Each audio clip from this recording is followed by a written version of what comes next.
Thank you very much. Thank you very, very much. Wow. And thank you, Dana. Thank you, Kid Rock, sometimes referred to as Bob. And thank you, Lee, right from the beginning. Thank you very much. What a talent. What a beautiful, beautiful soul. Thank you. Friends, delegates, and fellow citizens, I stand before you this evening with a message of confidence, strength, and hope. 4 months from now, we will have an incredible victory, and we will begin the 4 greatest years in the history of our country.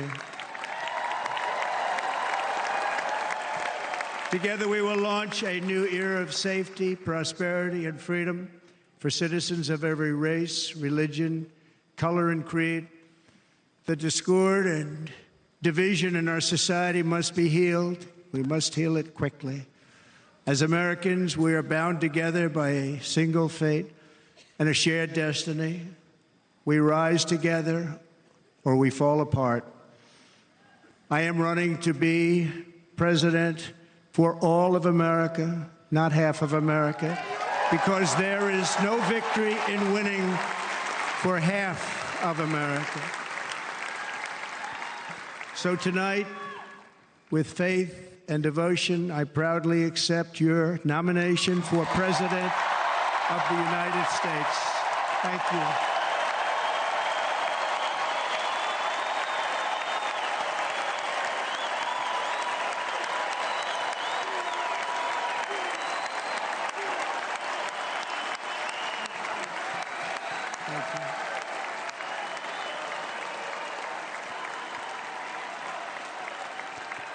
Thank you very much.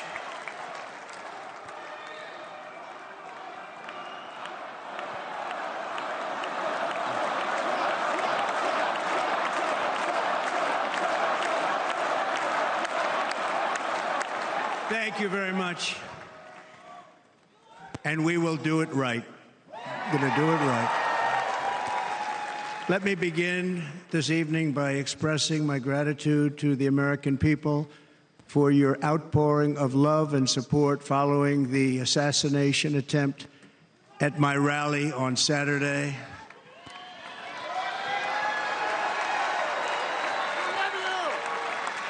As you already know, the assassin's bullet came within a quarter of an inch of taking my life.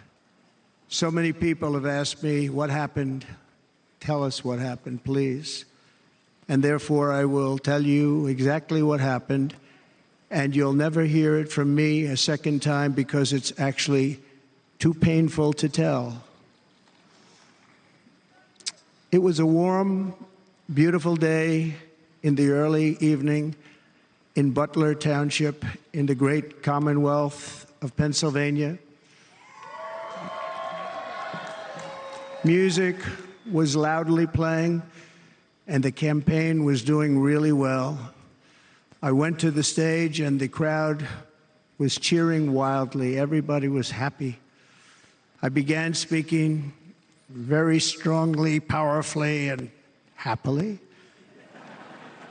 because I was discussing the great job my administration did on immigration at the southern border. We were very proud of it.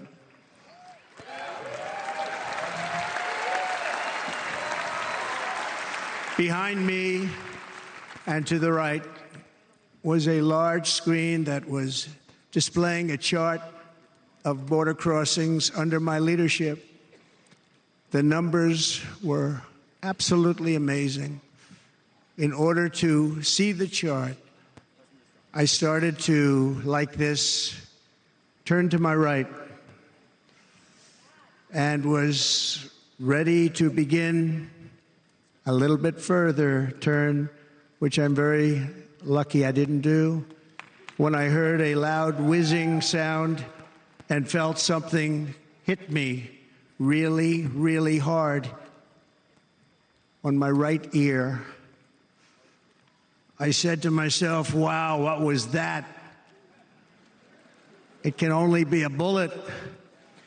and moved my right hand to my ear, brought it down. My hand was covered with blood, just absolutely blood all over the place. I immediately knew it was very serious, that we were under attack, and in one movement proceeded to drop to the ground. Bullets were continuing to fly as very brave Secret Service agents rushed to the stage, and they really did. They rushed to the stage.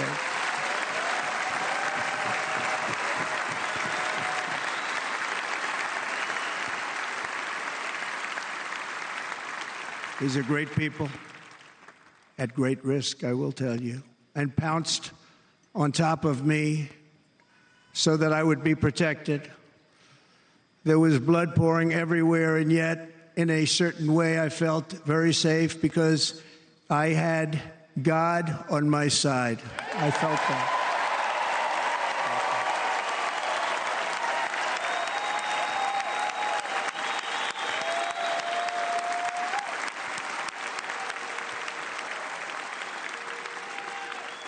The amazing thing is that prior to the shot, if I had not moved my head at that very last instant, the assassin's bullet would have perfectly hit its mark, and I would not be here tonight. We would not be together.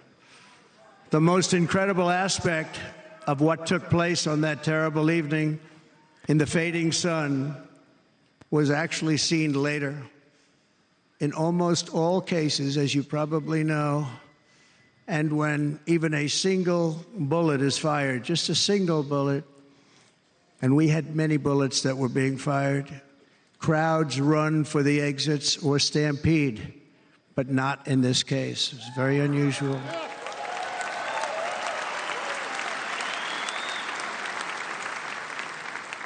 This massive crowd of tens of thousands of people stood by and didn't move an inch. In fact, many of them bravely but automatically stood up looking for where the sniper would be. They knew immediately it was a sniper, and then began pointing at him. You can see that if you look at the group behind me. That was just a small group compared to what was in front. Nobody ran, and by not stampeding, many lives were saved. But that isn't the reason that they didn't move. The reason is that they knew I was in very serious trouble. They saw it. They saw me go down. They saw the blood and thought, actually most did, that I was dead. They knew it was a shot to the head. They saw the blood. And there's an interesting statistic. The ears are the bloodiest part. If something happens with the ears, they bleed more than any other part of the body. For whatever reason, the doctors told me that. And I said, why is there so much blood? He said, it's the ears. They bleed more. So we learned something, but they just, this beautiful crowd, they didn't want to leave me. They knew I was in trouble. They didn't want to leave me. And you can see that love written all over their faces. Incredible people. They're incredible people. Bullets were flying over us, yet I felt serene. But now the Secret Service agents were putting themselves in peril. They were in very dangerous territory. Bullets were flying right over them, missing them by a very small amount of inches. And then it all stopped. Our Secret Service sniper, from a much greater distance and with only one bullet used, took the assassin's life, took him out.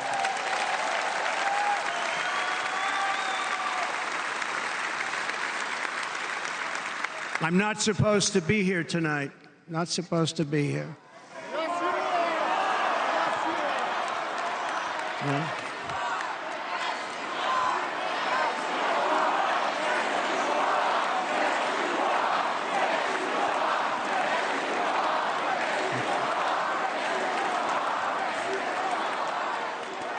Thank you. But I'm not.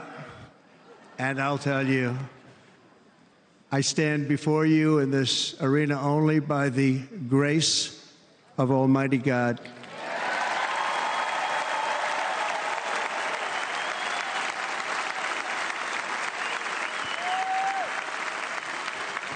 In watching the reports over the last few days, many people say it was a providential moment.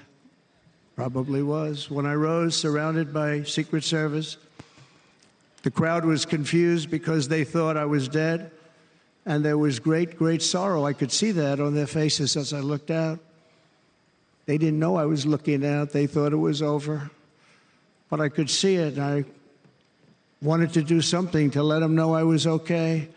I raised my right arm, looked at the thousands and thousands of people that were breathlessly waiting, and started shouting, "Fight, fight, fight."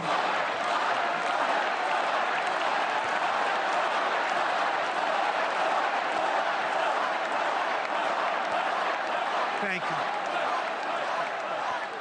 you. Once my clenched fist went up, and it was high into the air. You've all seen that. The crowd realized I was okay and roared with pride for our country like no crowd I have ever heard before. Never heard anything like it. For the rest of my life, I will be grateful for the love shown by that giant audience of patriots that stood bravely on that fateful evening in Pennsylvania. Tragically, the shooter claimed the life of one of our fellow Americans, Corey, comparator, unbelievable person, everybody tells me. Unbelievable. And seriously wounded. Two other great warriors, spoke to them today, David Dutch and James Copenhaver. Two great people. I also spoke to all three families of these tremendous people. Our love and prayers are with them, and always will be. We're never going to forget them. They came for a great rally. They were serious Trumpsters, I want to tell you. They were serious Trumpsters, and still are. But Corey, unfortunately, we have to use the past tense. He was incredible. He was a highly respected former fire chief, respected by everybody. Was accompanied by his wife, Helen, incredible woman. I spoke to her today, devastated, and two precious daughters. He lost his life selflessly acting as a human shield to protect them from flying bullets. He went right over the top of them and was hit. What a fine man he was.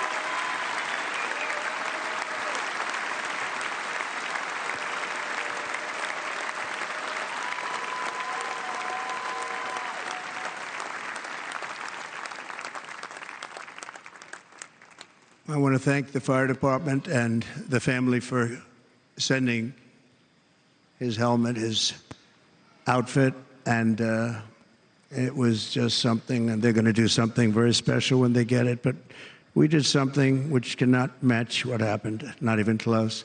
But I am very proud to say that over the past few days, we've raised $6.3 million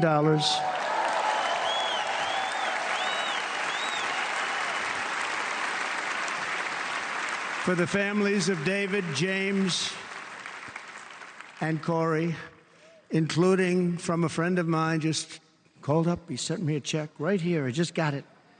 $1 million from Dan Newland. Thank you, Dan. And again, when speaking to the family, I told them, I said, well, I'm going to be sending you a lot of money, but it can't compensate. They all said the same thing. You're right, sir. We appreciate so much what you're doing, but nothing can take the place in the case of Corey. And the other two, by the way, they were very, very seriously injured, but now they're doing very well. They're going to be okay. They're going to be doing very well.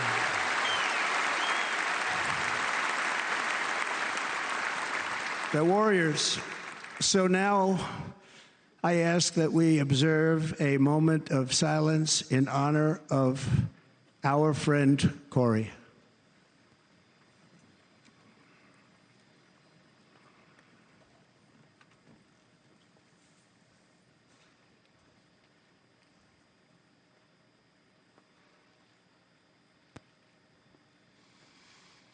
There is no greater love than to lay down one's life for others. This is the spirit that forged America in her darkest hours, and this is the love that will lead America back to the summit of human achievement and greatness. This is what we need. Despite such a heinous attack, we unite this evening more determined than ever. I am more determined than ever, and so are you. So is everybody in this room.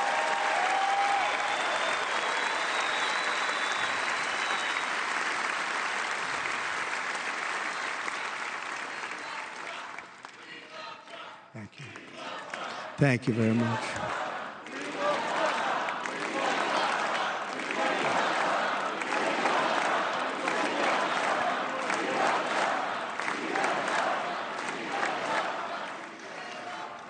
Our resolve is unbroken and our purpose is unchanged to deliver a government that serves the American people better than ever before. Nothing will stop me in this mission because our vision is righteous and our cause is pure. No matter what obstacle comes our way, we will not break, we will not bend, we will not back down, and I will never stop fighting for you, your family, and our magnificent country. Never.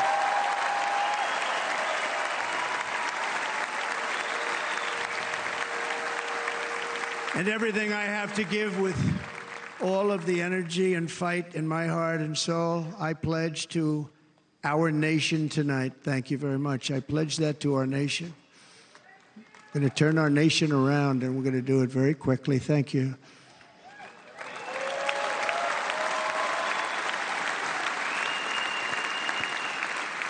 This election should be about the issues facing our country and how to make America successful, safe, free, and great again.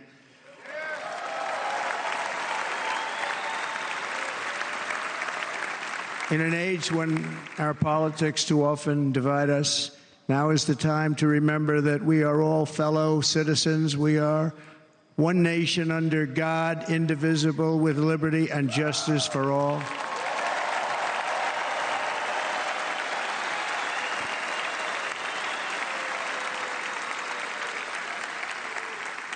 And we must not criminalize dissent or demonize political disagreement, which is what's been happening in our country lately at a level that nobody has ever seen before. In that spirit, the Democrat Party should immediately stop weaponizing the justice system and labeling their political opponent as an enemy of democracy. Especially since that is not true. In fact, I am the one saving democracy for the people of our country.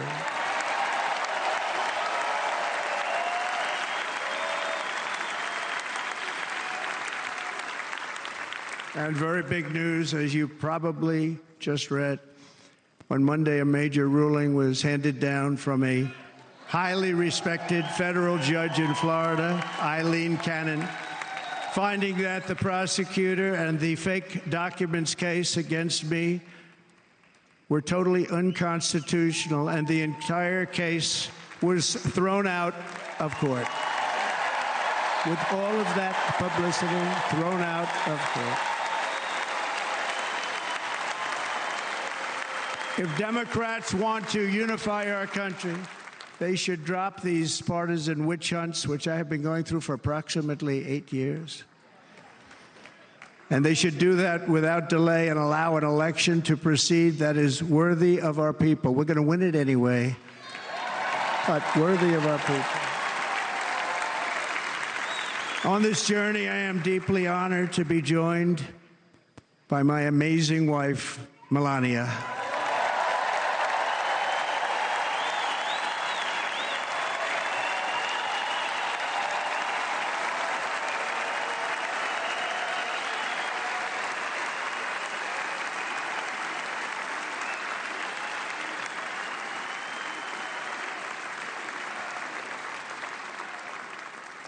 And Melania, thank you very much. You also did something really beautiful, a letter to America calling for national unity, and it really took the Republican Party by surprise. I will tell you, it was beautiful. In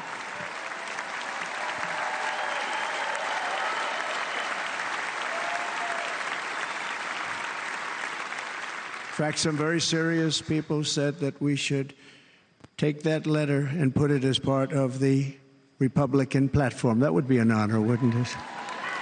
Right, Mr. Congressman? But it captivated so many, so I also want to thank my entire family for being here. Don, Kimberly, Ivanka and Jared, Eric and Lara, Tiffany and Michael, Barron. We love our Barron.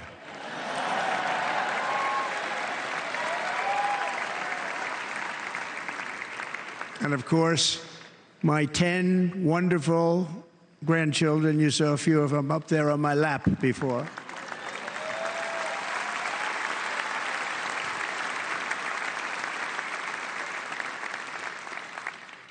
And how good was Dana? Was Dana good? I mean, was he good? He was on probably the only vacation he's had in about, maybe ever, because he works, but about 10 years with his wife, very far away. I won't tell you where, but very, very far away, beautiful place. And my people called, and he said, I won't be able to do it. This is many, many years. I promised my wife I can't do it. And they came in, they said, Dana won't be able to do it, because he was my first, second, and third choice. I said, well, that's too bad, but I understand he's away, and it's good. It's good for him. And that was it. About 30 minutes later, she came back in, sir, Dana just called, he's going to do it. And his wife, she said, you can't turn him down, you just can't do it, you have to go. That's a good wife.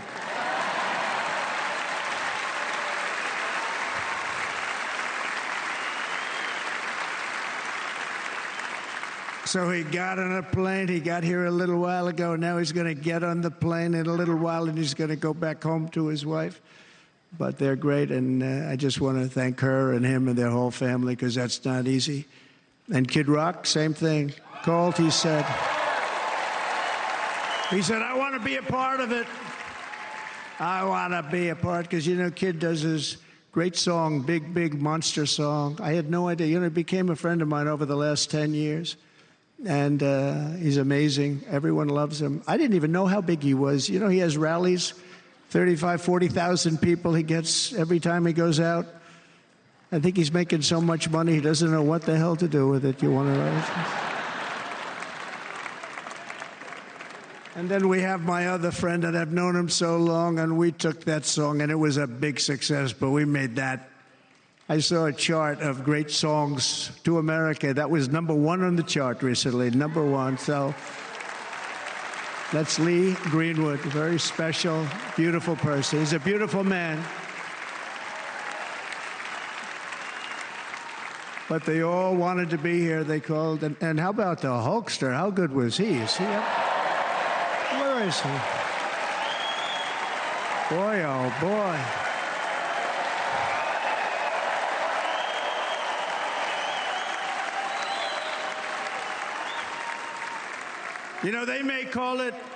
They may call that entertainment. I know about entertainment, but when he used to lift a 350-pound man over his shoulders and then bench press him 2 rows into the audience, I say maybe entertainment, but he is one strong son of a gun. I will tell you, I watched it many times. There aren't a lot of entertainers that can do that, right? You were fantastic. Thank you very much. Followed by Eric. What was that all about? Boy, that was good. I didn't want to really come up here.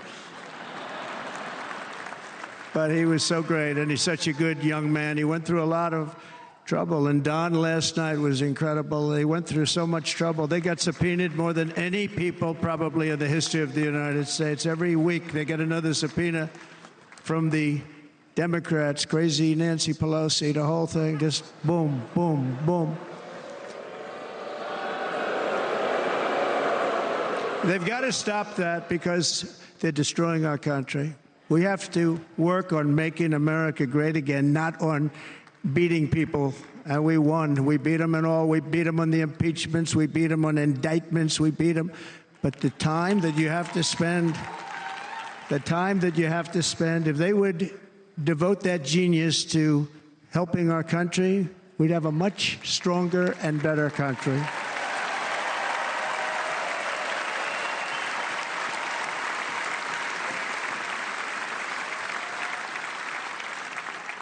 And Jason, the biggest star in country music. Jason, thank you for being here.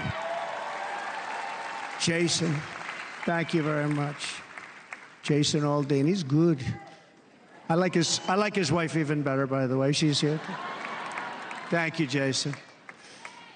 But I'm thrilled to have a new friend and partner fighting by my side.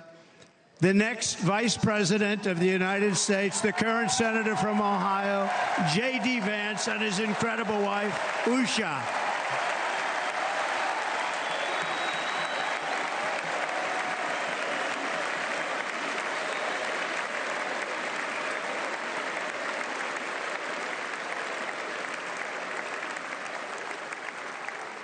He's going to be a great Vice President. He's going to be great. He'll be with this country and with this movement, greatest movement in the history of our country, Make America Great Again.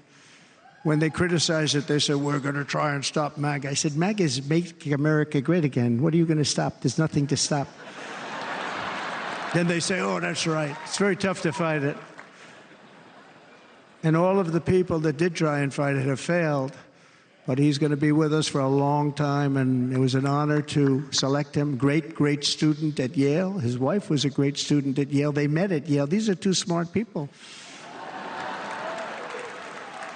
So, JD, you're going to be doing this for a long time. Enjoy the ride.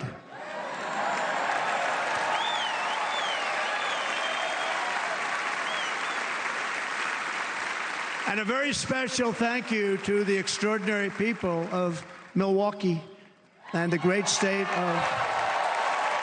Oh, there they are. There they are. You are so easy to spot.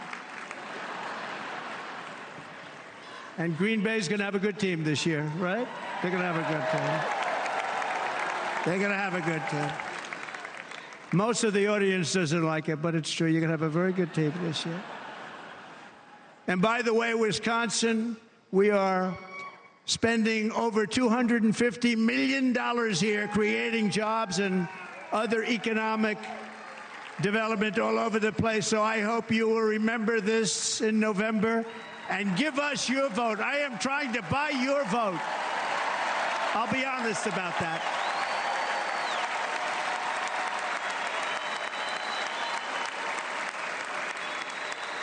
And I promise we will make Wisconsin great again. We're going to make it. Thank you, Mr. Governor. Thank you very much. Thank you. I'm here tonight to lay out a vision for the whole nation. To every citizen, whether you're a young or old man or woman, Democrat, Republican, or independent, black or white, Asian or Hispanic, I extend to you a hand of loyalty and of friendship. Together we will lead America to new heights of greatness like the world has never seen before. We were right there in the first term. We got hit with COVID. We did a great job. Nobody knew what it was, but nobody's ever seen an economy pre-COVID. And then we handed over a stock market that was substantially higher than just prior to COVID. Coming in, did a great job. Never got credit for that. We got credit for the war and defeating ISIS and so many things, the great economy, the biggest tax cuts ever, the biggest regulation cuts ever, the creation of Space Force, the rebuilding of our military. We did so much. We did so much. Right to try. Right to try is a big deal. We got right to try. They were trying to get that for 52 years. Somebody's terminally ill, and hopefully there's nobody in this audience, but it does happen a lot. They're terminally ill and they can't use our new space-age drugs and other things that we are way ahead. We have the greatest doctors in the world, the greatest laboratories in the world, and you can't do it. They've been trying to get that approved for 52 years. Wasn't that easy? The insurance companies didn't want to do it. They didn't want the risk. The labs didn't want to do it because if it didn't work, people are pretty far down the line toward death. They didn't want to do it. The doctors didn't want to have it on their records, so I got everybody into an office. 52 years they tried. Sounds simple, but it's not. And I got them to agree that somebody that needs it will, instead of going to Asia or Europe or someplace, or if you have no money, going home and dying, just die. We got them to sign an agreement, agree to it, where they're not going to sue anybody. They're going to get all of this stuff. They're going to get it really fast. And what's happened is we're saving thousands and thousands of lives. It's incredible. Right to try.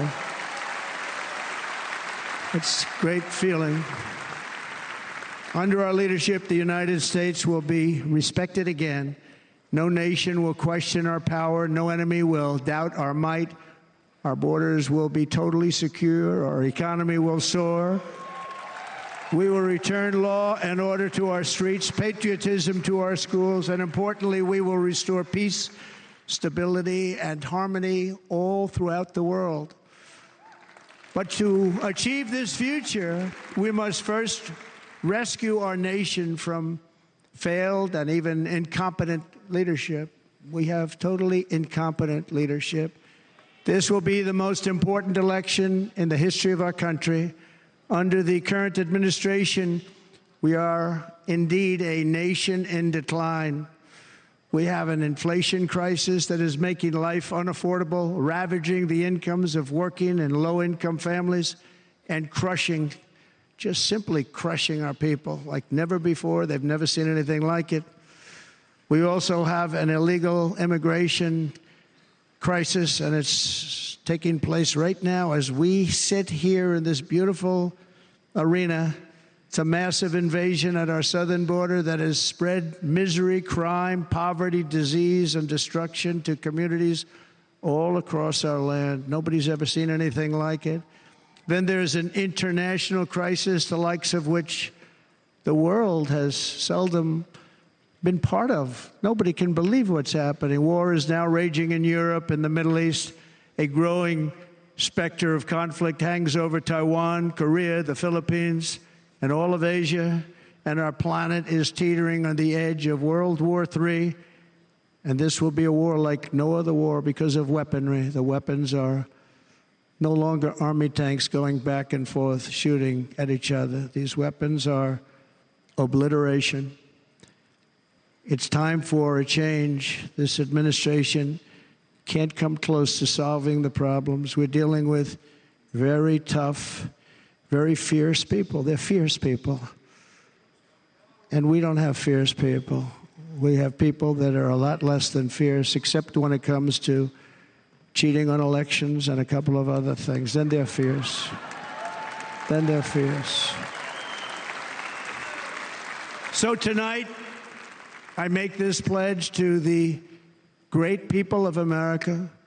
I will end the devastating inflation crisis immediately, bring down interest rates, and lower the cost of energy. We will drill, baby, drill.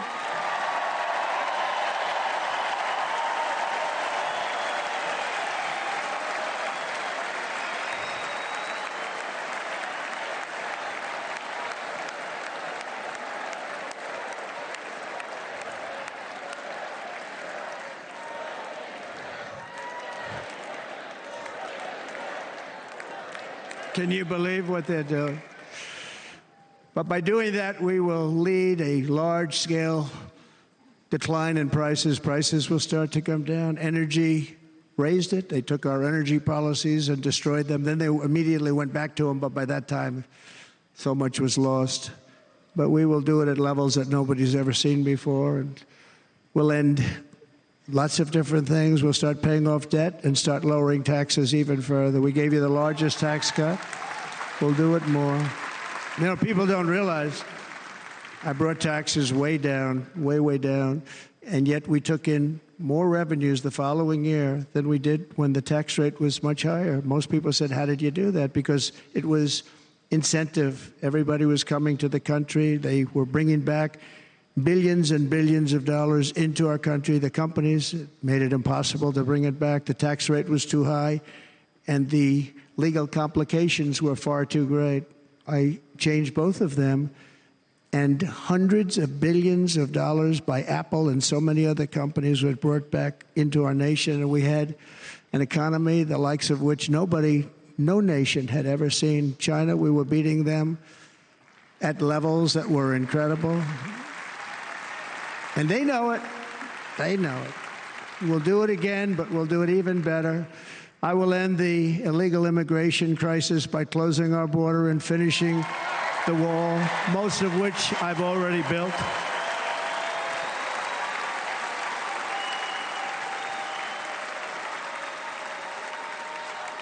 On the wall, we were dealing with a very difficult Congress. And I said, oh, that's okay. We won't go to Congress. I call it an invasion. We gave our military almost $800 billion. I said, I'm going to take a little of that money because this is an invasion. And we built, most of the wall is already built. And we built it through using the funds because what's better than that? We have to stop the invasion into our country that's killing hundreds of thousands of people a year. We're not going to let that happen. I will end every single international crisis that the current administration has created, including the horrible war with Russia and Ukraine, which would have never happened if I was president, and the war caused by the attack on Israel, which would have never happened if I was president. Iran was broke. Iran had no money. Now Iran has $250 billion. They made it all over the last 2.5 years. They were broke. I watched the other day on a show called Deface the Nation. Has anyone seen it? And they had a congressman who was a Democrat say, well, whether you like him or not, Iran was broke dealing with Trump. I told China and other countries, if you buy from Iran, we will not let you do any business in this country, and we will put tariffs on every product you do send in of 100% or more. And they said to me, well, I think that's about it. They weren't going to buy any oil.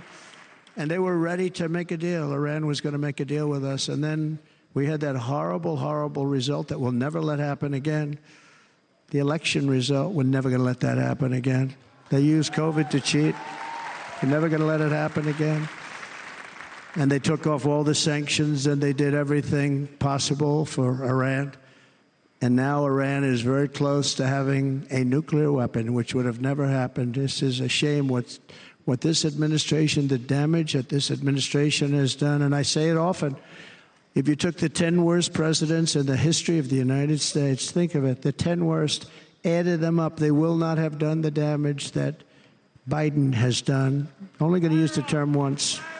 Biden, I'm not going to use the name anymore, just one time. The damage that he's done to this country is unthinkable. It's unthinkable. Together we will restore vision, strength, competence, and we're going to have a thing called common sense making most of our decisions, actually. It's all common sense.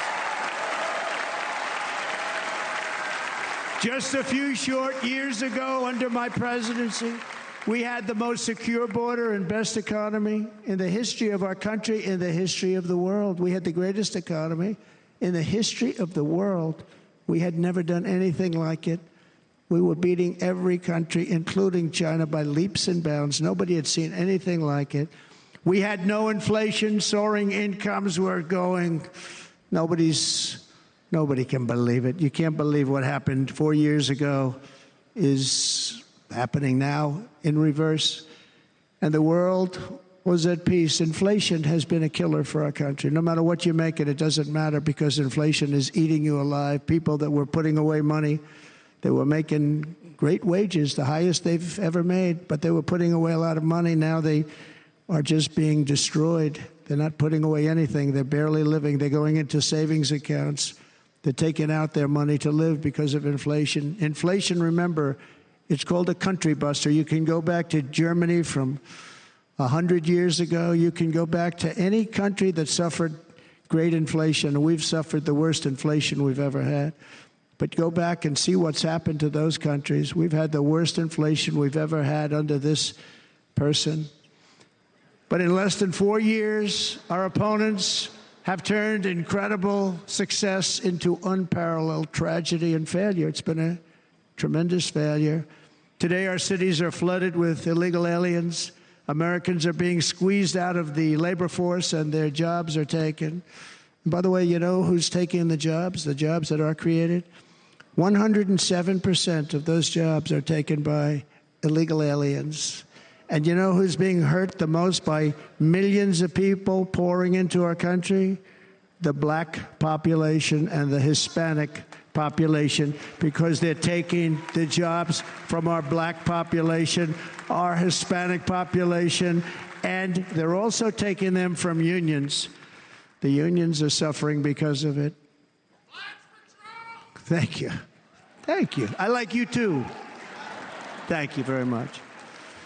Inflation has wiped out the life savings of our citizens and forced the middle class into a state of depression and despair. That's what it is. It's despair and depression. We cannot and will not let this continue. Less than 4 years ago, we were a great nation, and we will soon be a great nation again. We're going to be a great nation again.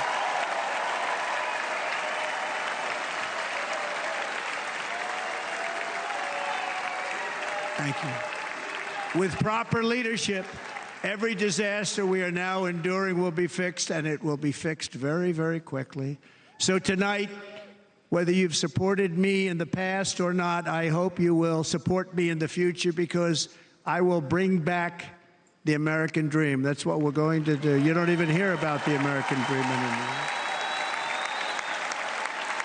With great humility, I am asking you to be excited about the future of our country. Be excited. Be excited.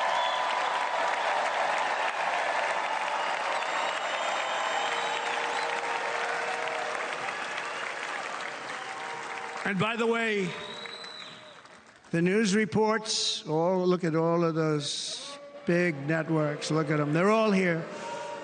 But every one of them has said this could be the most organized, best run, and most enthusiastic convention of either party that they've ever seen. Every single one.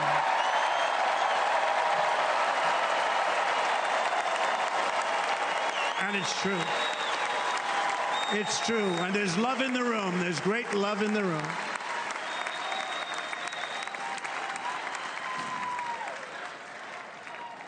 So I better finish strong. Otherwise, we'll blow it, and we can't let that happen.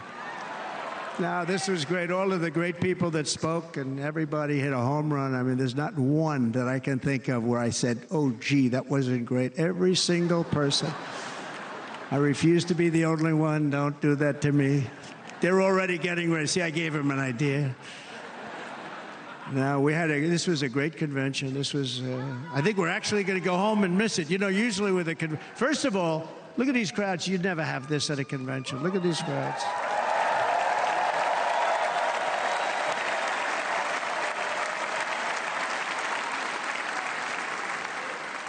Love. It's about love. This week, the entire Republican Party has formally adopted an agenda for America's renewal, and you saw that agenda.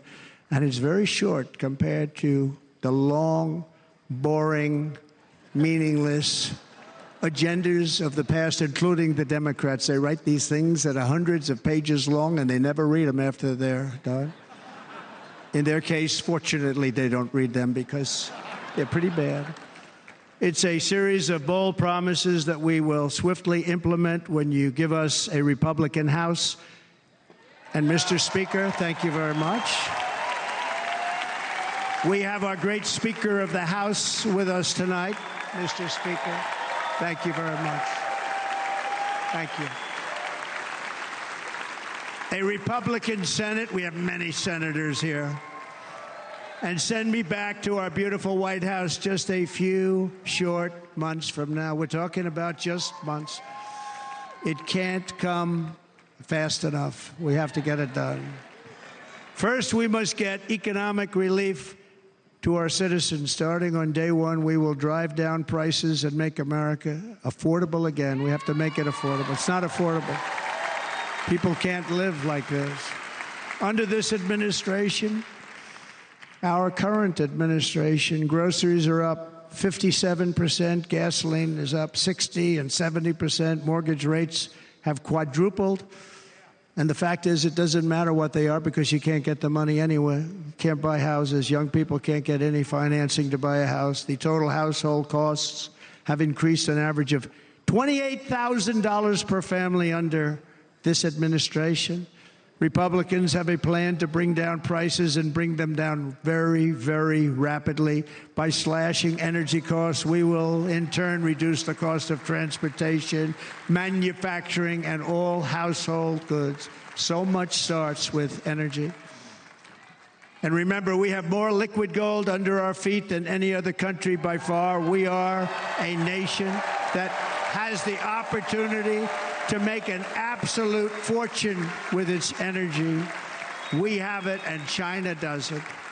Under the Trump administration, just 3.5 years ago, we were energy independent.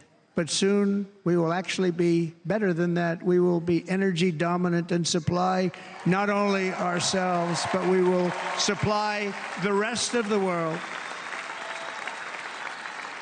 with numbers that nobody has ever seen, and we will reduce our debt, $36 trillion. We will start reducing that, and we will also reduce your taxes still further. Next, and by the way, they want to raise your taxes 4 times, think of it. And all my life, I grew up watching politicians. I always loved politics. I guess I was on the other side. I'd watch and they were always talking about, we will give you a tax cut. We will give you a tax cut. My whole life I was watching, I will give you a tax cut, right, Mr. Congressman? That's all they talked about. This is the only administration that said, we're going to raise your taxes by 4 times what you're paying now, and people are supposed to vote for them? I've never heard it. You're paying too much. We're going to reduce your taxes still further. We gave you the biggest one, as I said. We're going to give you more, and it's going to lead to tremendous growth. We want growth in our country. That's what's going to pay off our debt.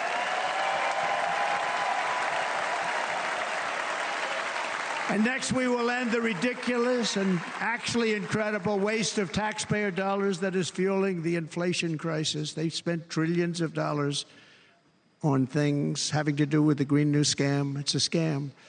And that's caused tremendous inflationary pressures in addition to the cost of energy.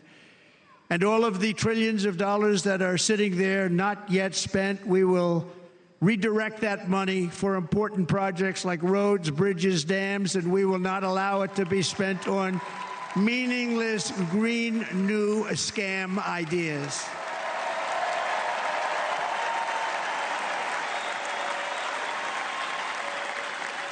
And I will end the electric vehicle mandate on day one.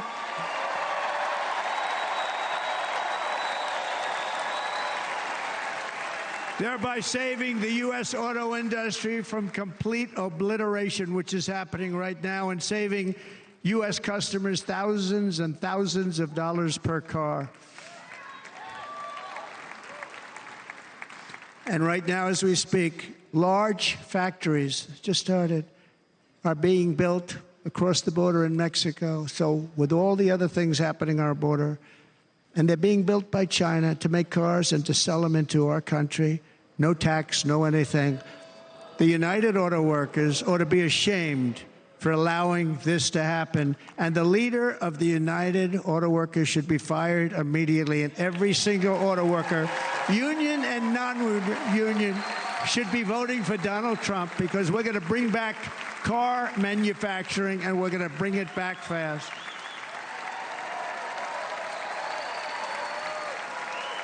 They're building some of the largest auto plants anywhere in the world. Think of it, in the world. We're going to bring it back. We're going to make them. We don't mind that happening, but those plants are going to be built in the United States, and our people are going to man those plants.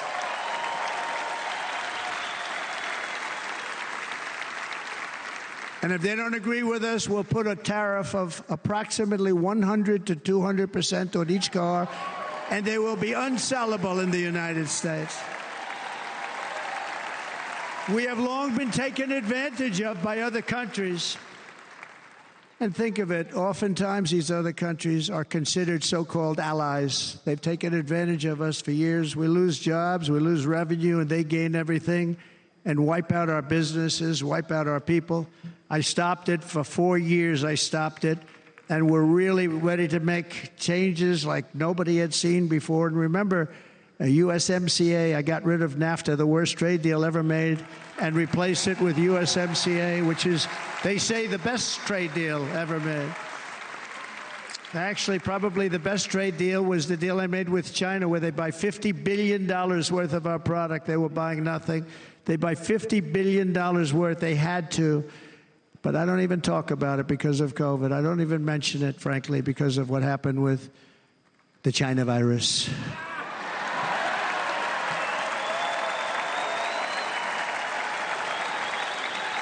We will not let countries come in, take our jobs, and plunder our nation. They come and do that. They plunder our nation. The way they will sell their product in America is to build it in America. Very simple. Build it in America and only in America.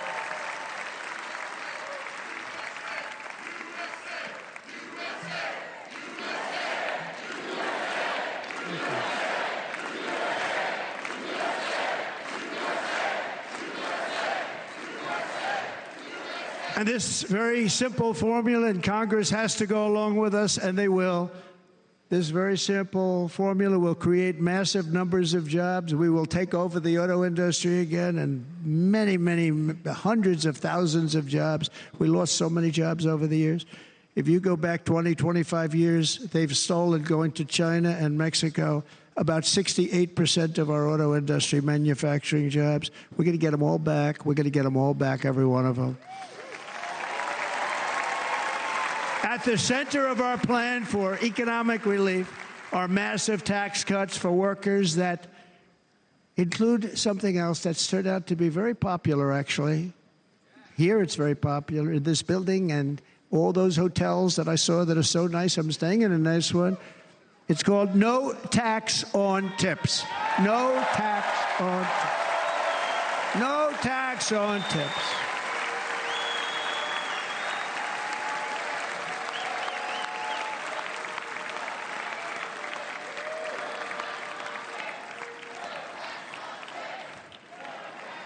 I got that by having dinner recently in Nevada, where we're leading by about 14 points. Hello. I'll see you there very soon, everybody.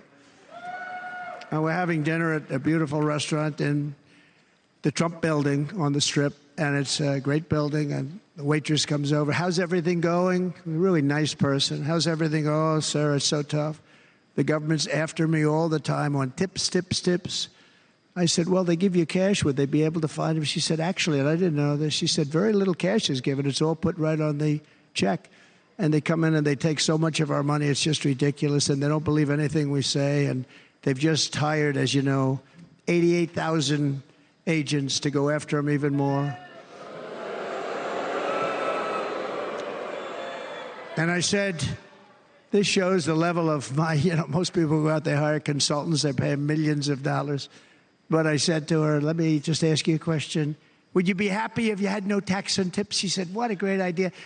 I got my information from a very smart waitress. That's better than spending millions of dollars. And everybody loves it. Waitresses and caddies and drivers and everybody. It's a large group of people that are being really hurt badly. They make money, let them keep their money.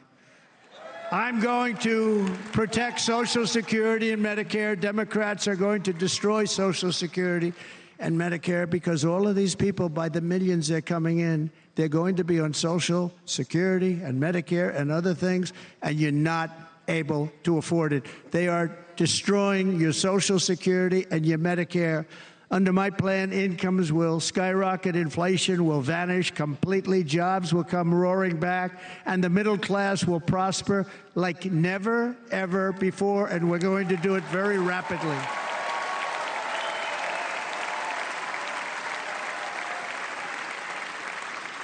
But no hope or dream we have for America can succeed unless we stop the illegal immigrant invasion, the worst that's ever been seen anywhere in the world. There's never been an invasion like this anywhere. Third world countries would fight with sticks and stones not to let this happen. The invasion at our southern border, we will stop it, and we will stop it quickly. You heard Tom Homan yesterday. Tom Homan, put him in charge and just sit back and watch.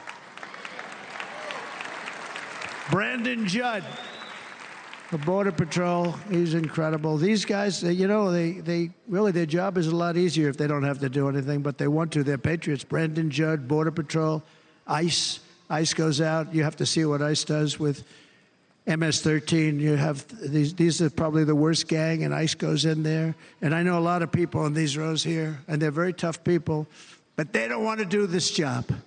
They'll go into a pack of MS-13 killers. They're the worst, probably the worst gangs in the world.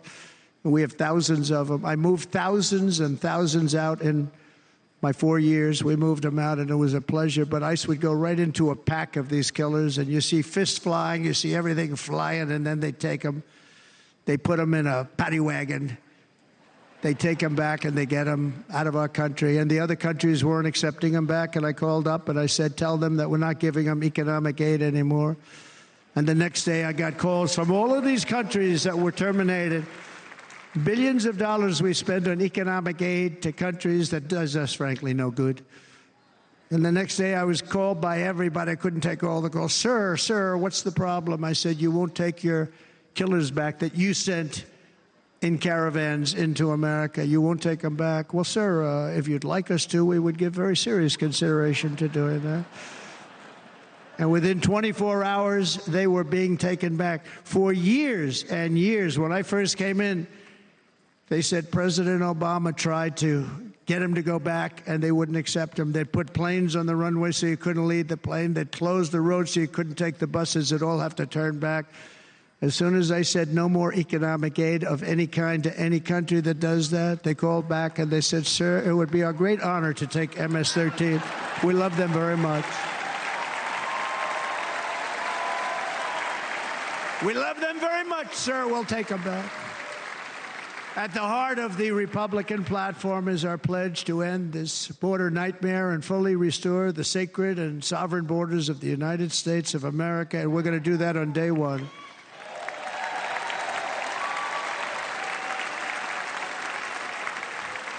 That means two things on day one, right? Drill, baby, drill, and close our borders.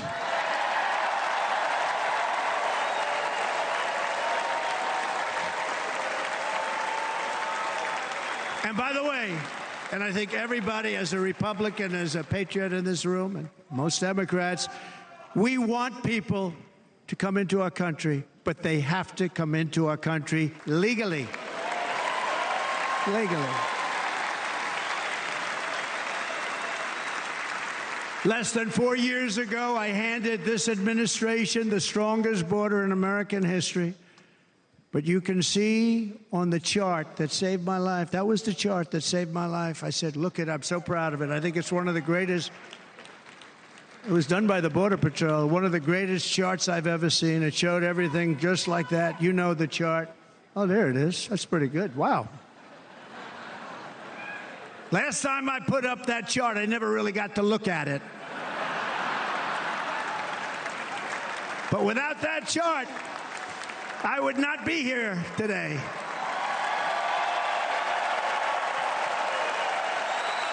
Never got to look at it.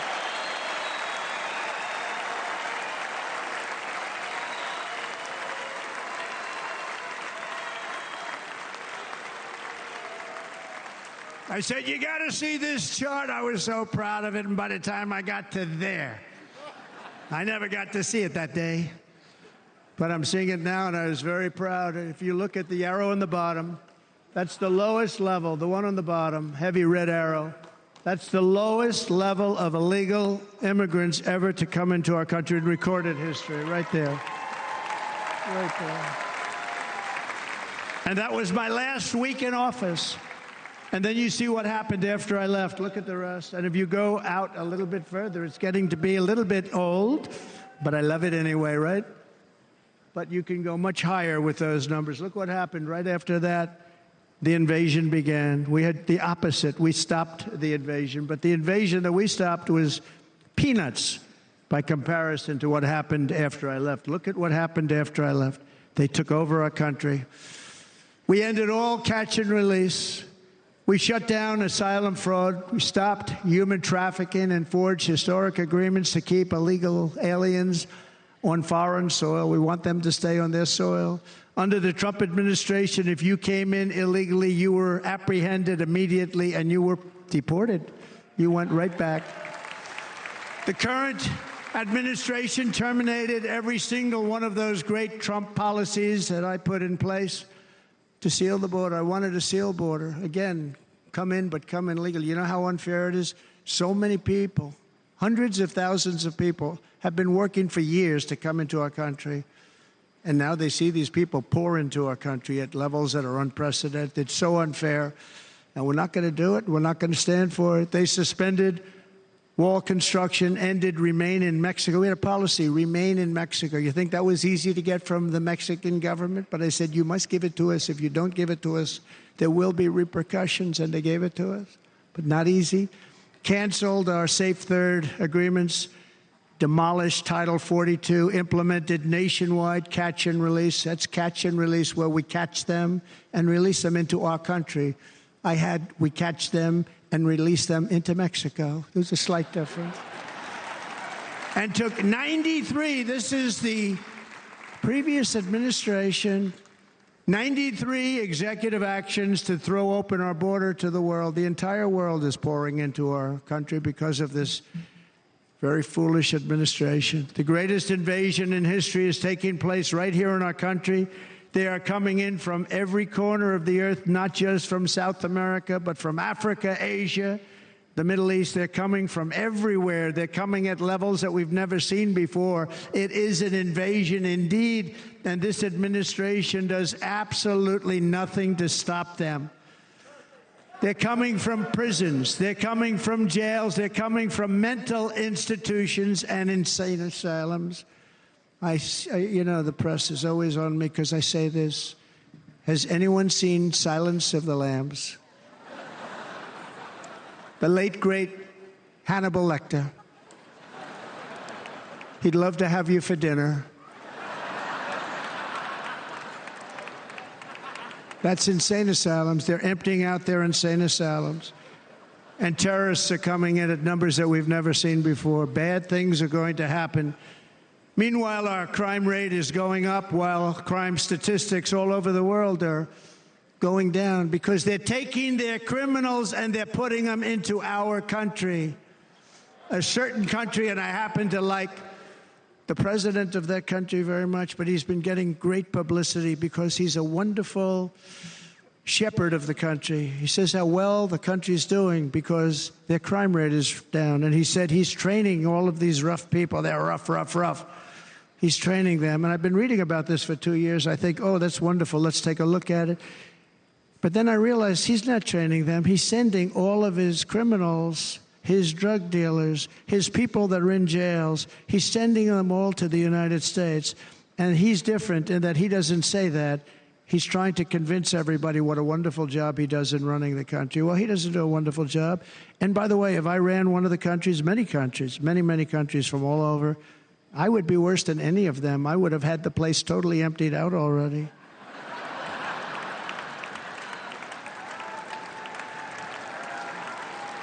But we become a dumping ground for the rest of the world, which is laughing at us. They think we're stupid. And they can't believe that they're getting away with what they're getting away with, but they're not going to be getting away with it for long. That's what I can tell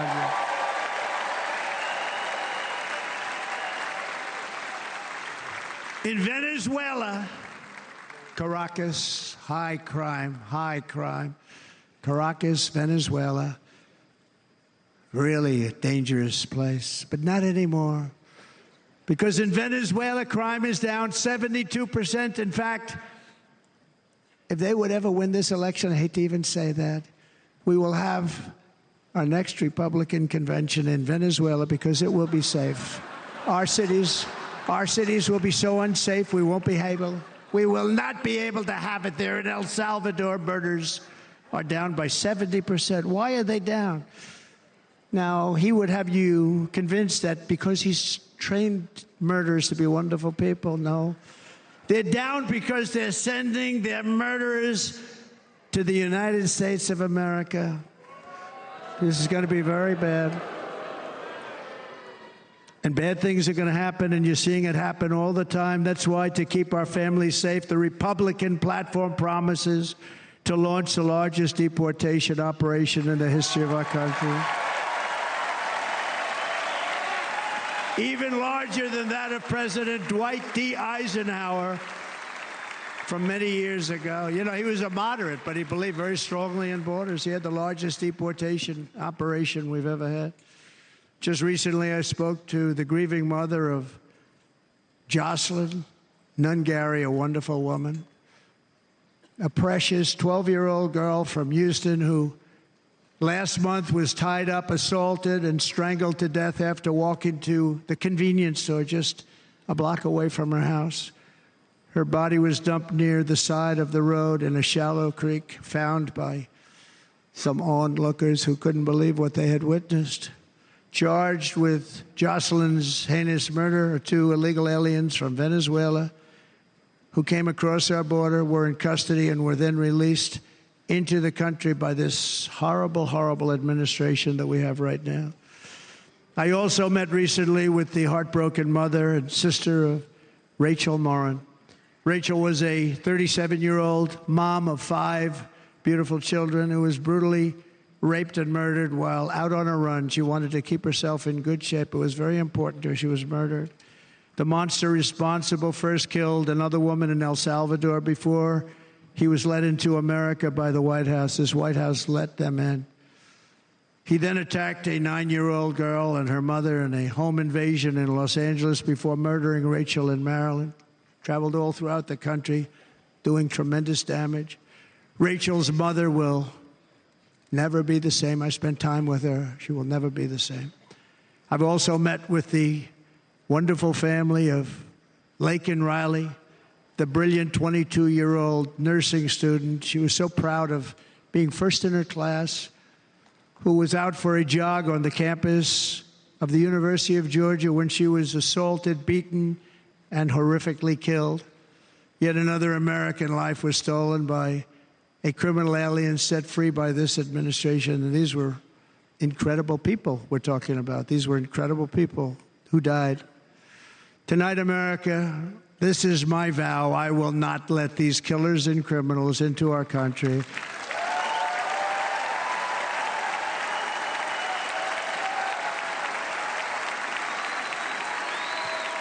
I will keep our sons and daughters safe. As we bring security to our streets, we will help bring stability to the world. I was the first president in modern times to start no new wars. You know, we were the toughest, we were the most respected. And you saw this. Hungry, strong country, run by a very powerful, tough leader. He's a tough guy. Press doesn't like him because he's tough. And he came out recently. They were asking him at an interview, the whole world is exploding. What's happening? What's going on? Viktor Orban, Prime Minister of Hungary, very tough man. He said, I don't want people coming into my country and blowing up our shopping centers and killing people. But they said to him, tell us what's going wrong, what's happening, what is it? He said, there's only one way you're going to solve it. You got to bring President Trump back to the United States because he kept everybody at bay. He used a word I wouldn't use because I can't use that word, because you'd say it was braggadocious. The press would say he was a braggart. I'm not a braggart. But Viktor Orban said it.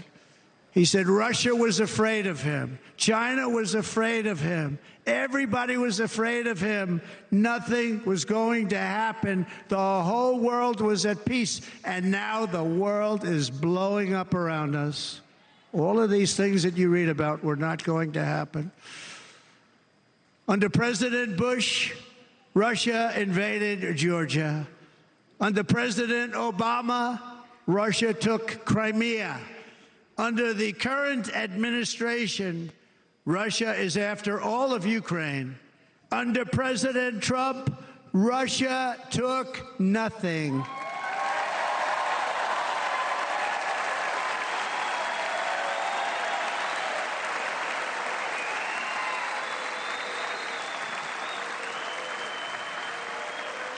We defeated 100% of ISIS in Syria and Iraq, something that was said to take 5 years, sir. It'll take 5 years, sir. We did it in a matter of a couple of months. We have a great military. Our military is not woke. It's just some of the fools on top that are woke.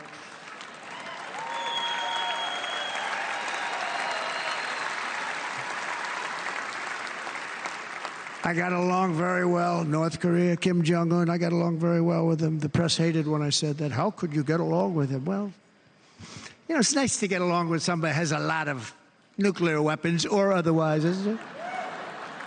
See, in the old days, they say, that's a wonderful thing. Now they say, how could you possibly do that?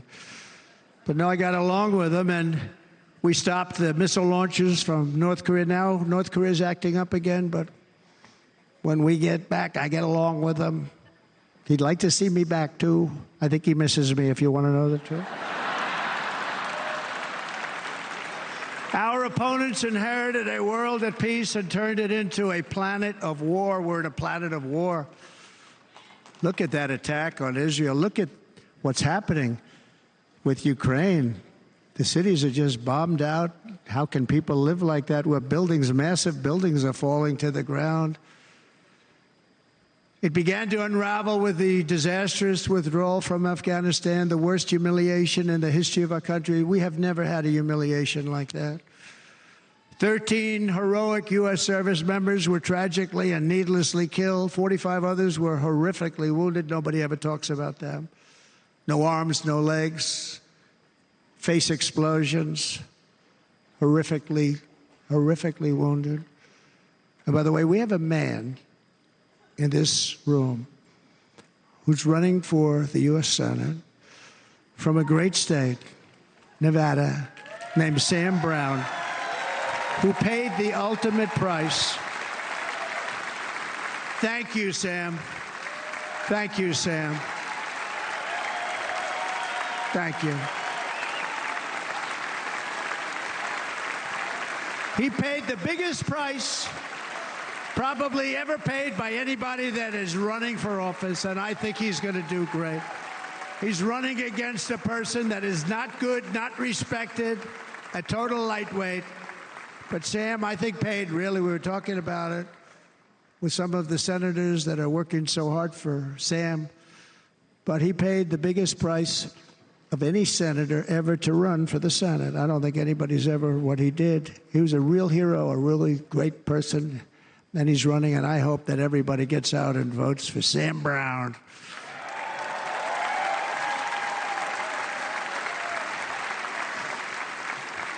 And we also left behind $85 billion worth of military equipment, along with many American citizens were left behind. Many, many American citizens, emboldened by that disaster. Russia invaded Ukraine. They saw this group of people that were incompetent. We took the soldiers out first. No, we're going to take the soldiers out second. If they would have followed my plan, we had a great plan. But the plan only kicked in if they did everything perfectly. And they weren't doing things perfectly, so we said it doesn't kick in. You know, 18 months in Afghanistan, we didn't have one, so they were killing them left and right, snipers. And I spoke to the head of the Taliban. You've heard this story. Abdul, still there, still the head of the Taliban. The press got on me. Why would you speak to him? I said, because that's where the killing is. I don't have to speak to somebody that has nothing to do with it. And I told him, don't ever do that. Don't ever do that again. Don't ever, ever do that again. You've got to stop. Because during the Obama administration, many great people and soldiers, but a lot of soldiers were being killed from long distance. I said, if you keep doing that, you're going to be hit harder than anybody's ever been hit by a country before.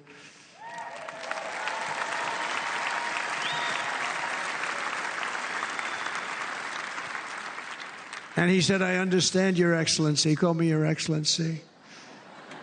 I wonder if he calls the other guy Your Excellency. I doubt it. The other guy gave him everything. I mean, what kind of a deal was that? He walked out, gave him everything. Do you know that right now Afghanistan is one of the largest sellers of weapons in the world? They're selling the brand new, beautiful weapons that we gave them. But think of it. He actually said to me, but why do you show me a picture of my home? I said, you'll have to ask your people or one of your wives. But he could figure it out. And for 18 months, we had not one attack on an American soldier by the Taliban. 18 months.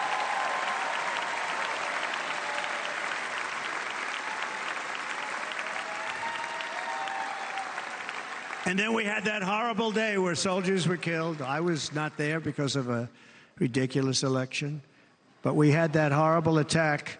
And they also gave up Bagram, one of the biggest bases anywhere in the world, air bases anywhere in the world, the longest runways, most powerful, hardened, thickened runways.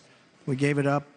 And I liked it not because of Afghanistan. I liked it because of China. It's 1 hour away from where China makes their nuclear weapons.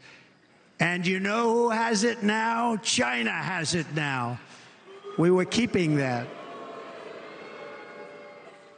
And now China is likewise circling Taiwan, and Russian warships and nuclear submarines are operating 60 miles off the coast in Cuba. Do you know that? No, the press refuses to write about it. If that were me running this country and we had nuclear submarines in Cuba, I will tell you that the headlines every day would be, what's wrong with our president? You don't even hear this. You're not hearing about this.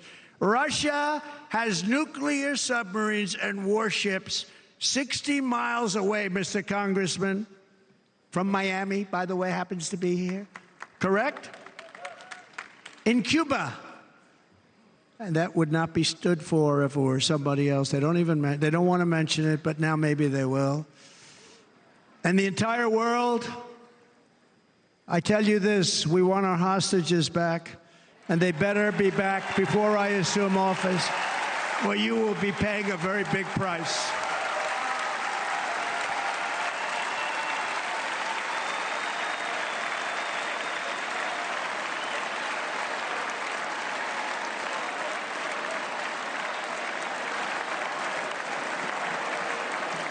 With our victory in November, the years of war, weakness, and chaos will be over. I don't have wars. I had no wars other than ISIS, which I defeated, but that was a war that was started. We had no wars. I could stop wars with a telephone call.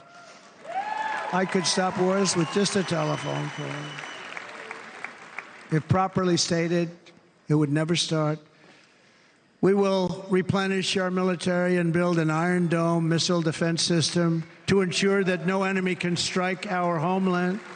And this great Iron Dome will be built entirely in the USA. We're going to build it in the USA. And Wisconsin,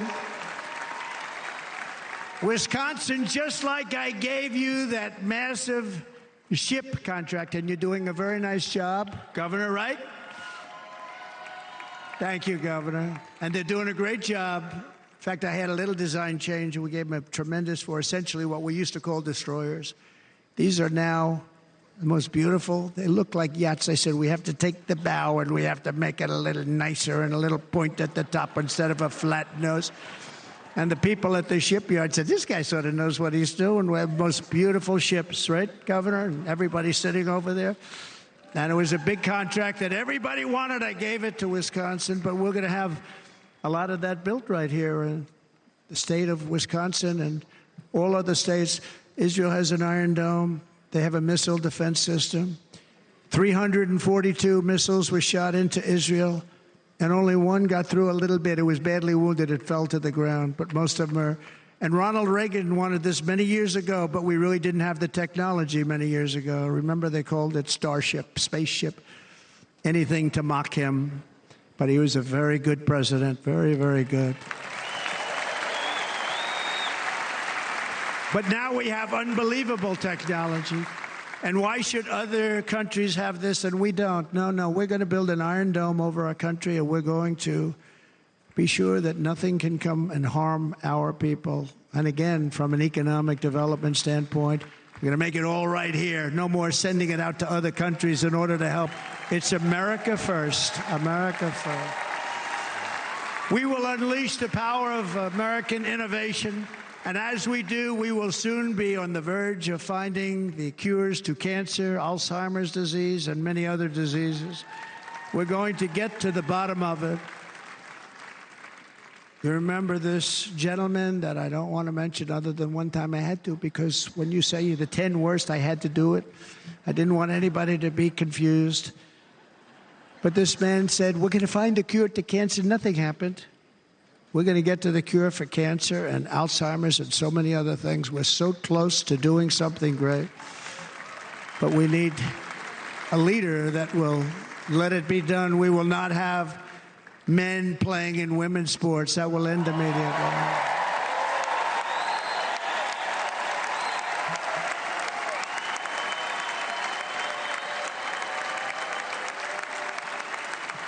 And we will restore and renovate our nation's once great cities, making them safe, clean, and beautiful again.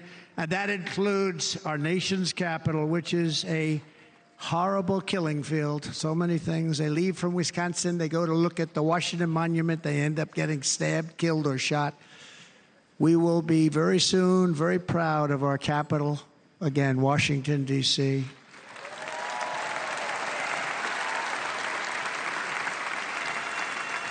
America is on the cusp of a new golden age, but we will have the courage to seize it. We're going to take it. We're going to make it a current. We're going to bring this into a golden age like never seen before. Remember this, China wants to do it. Japan wants to do it. All of these countries want to do it. We have to produce massive amounts of energy if we're going to produce the new. If you look at some of the things that have been done and some of the things that we're going to do, but AI needs literally twice the electricity that's available now in our country. Can you imagine? But instead, we're spending places where they recharge electric cars. They built 8 chargers at a certain location toward the Midwest. 8 chargers for $9 billion. Think of them as a tank for filling up your gas. Think of it. They spent $9 billion on 8 chargers, 3 of which didn't work. And if you were going to do this all over our country, this crazy electric mandate, if you're going to do this and by the way, I'm all for electric. They have their application. But if somebody wants to buy a gas-powered car, gasoline-powered car, or a hybrid, they're going to be able to do it. And we're going to make that change on day 1.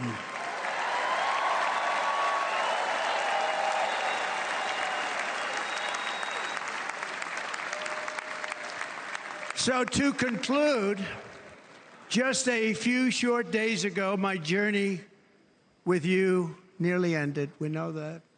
And yet, here we are tonight, all gathered together, talking about the future, promise, and a total renewal of a thing we love very much. It's called America.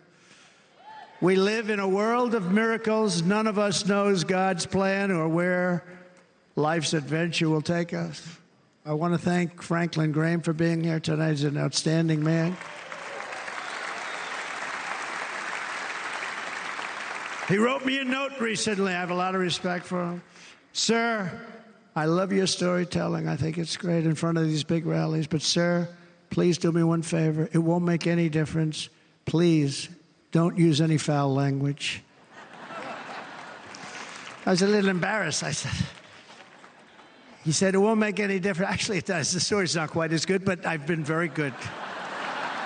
The story is not quite as good, to be honest. I've got to have a little talk with Franklin, but he was great. He's a great gentleman. His father was so incredible, Billy Graham. My father used to love taking me to see Billy Graham. My father would take me to see Billy Graham at Yankee Stadium. He had the biggest rallies you've ever seen. He was a good rally guy, too. But he'd get up, and he was a fantastic guy. My father loved Billy Graham. But I love Franklin Graham. I think Franklin's been fantastic, and I'm working so hard to adhere to his note to me. I'm working hard on it, Franklin. But if the events of last Saturday make anything clear, it is that every single moment we have on earth is a gift from God.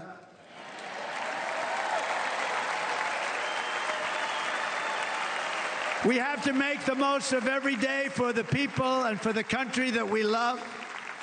The attacker in Pennsylvania wanted to stop our movement, but the truth is the movement has never been about me. It has always been about you. It's your movement. It's the biggest movement in the history of our country by far. Can't be stopped. It can't be stopped. It has always been about the hardworking, patriotic citizens of America. For too long, our nation has settled for too little. We settled for too little. We've given everything to other nations, to other people. You have been told to lower your expectations and to accept less for your families. I am here tonight with the opposite message. Your expectations are not big enough. They're not big enough. It is time to start expecting and demanding the best leadership in the world, leadership that is bold, dynamic, relentless, and fearless. We can do that.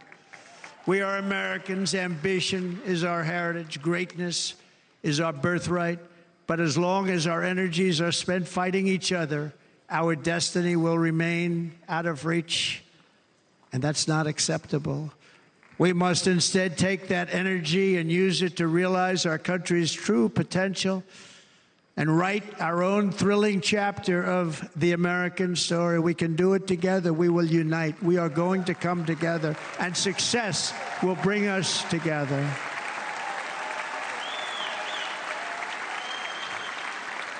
It is a story of love, sacrifice, and so many other things. And remember the word devotion. It's unmatched devotion.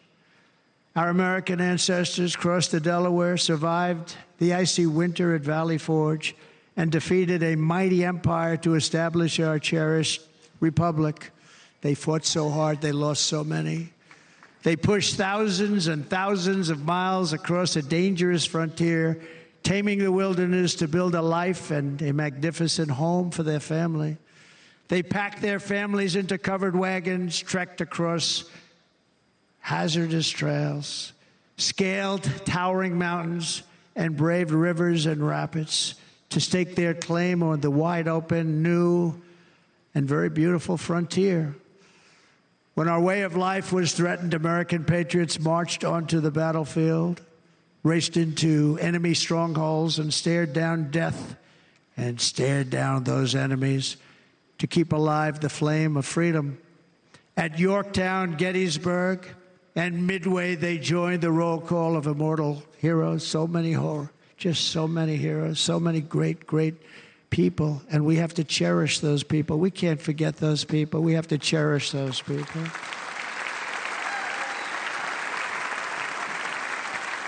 And building monuments to those great people is a good thing, not a bad thing. They saved our country. No challenge was too much. No hardship was too great. No enemy was too fierce. Together, these patriots soldiered on and endured, and they prevailed because they had faith in each other, faith in their country, and above all, they had faith in their God.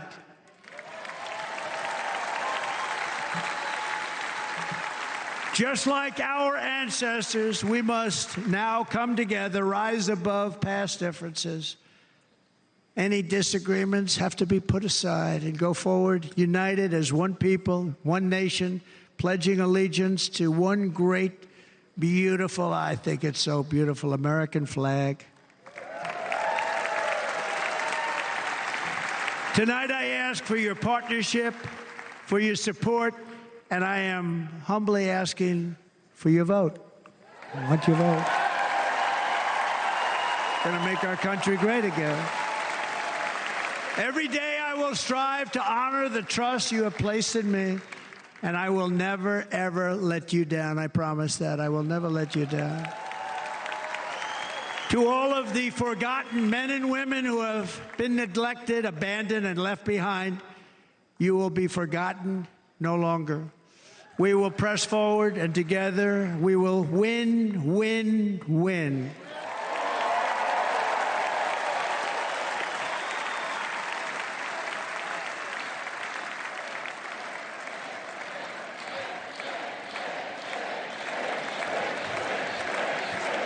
Win, win, win, win, win, win.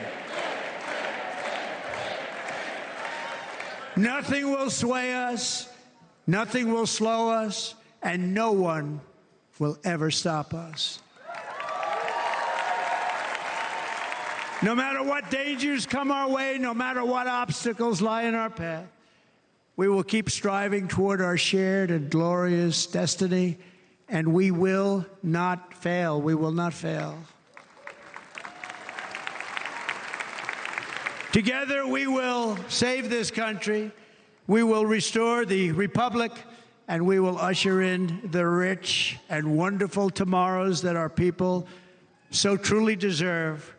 America's future will be bigger, better, bolder, brighter, happier, stronger, freer, greater, and more united than ever before.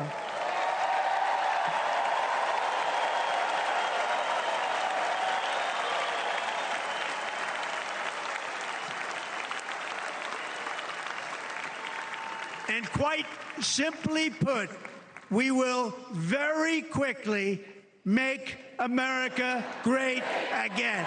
Thank you very much. Thank you very much, Wisconsin. God bless you. God bless you, Wisconsin, and God bless the United States of America, our great country. Thank you very much, everybody. Thank you.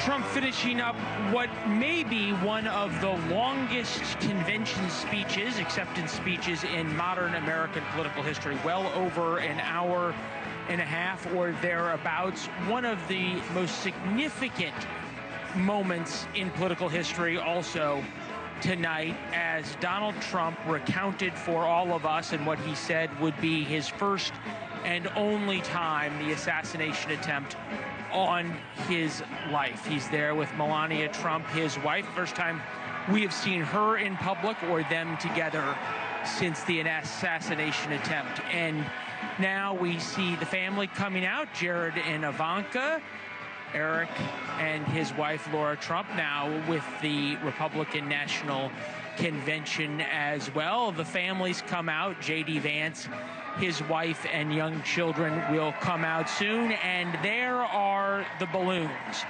Hey, thank you for watching. Please go to newsnationnow.com, newsnationnow.com, and you can find NewsNation on your television provider. And don't forget to click the red subscribe button down below. Then you will get more of NewsNation's fact-driven coverage.